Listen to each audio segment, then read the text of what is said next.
Excellencies, dear colleagues, ladies and gentlemen, all countries are vulnerable to disasters.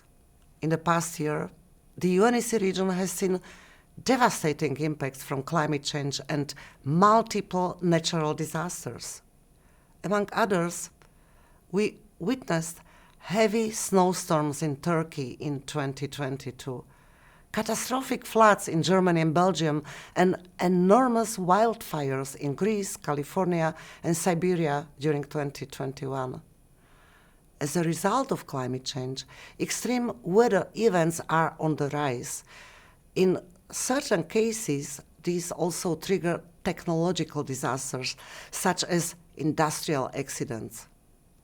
Consequently, and as our world gets measurably closer to 1.5 degrees warming, the number of people affected and the estimated environmental and economic damage continue to increase. Reinsurances expect costs of billions of dollars, which can make insurance unaffordable, thus increasing human vulnerability against extreme weather events. In this context, I urge you first and foremost to step up actions at all levels to meet the ambitions of the Paris Agreement to limit global warming to less than 1.5 degrees. Second, policies and on-the-ground measures need to adapt to climate change and take into account the multiple climate hazards projected to occur, simultaneously compounding overall risk, cascading across sectors and regions. As such, climate and disaster risk should be addressed jointly and comprehensively. Third, we need to keep in mind that impacts of climate change know no borders. Cooperation between countries is thus essential. In particular, transboundary cooperation helps countries to reduce uncertainties by sharing data, dividing costs of actions, better identifying priorities, and avoiding maladaptation. UNECE is committed to supporting countries to come together and formulate such cooperation to reduce the risk of natural, environmental, and technological hazards and mitigate the transboundary impacts, including under our legal frameworks.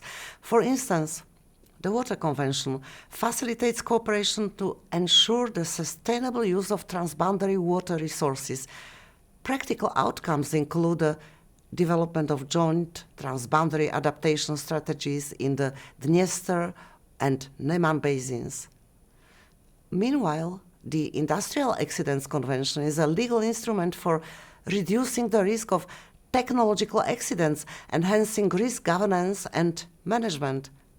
Last and certainly not least, it's the fundamental that our efforts to reduce disaster and climate risk involve all levels of governance, promote public participation in decision-making, and foster policy cooperation among related disciplines.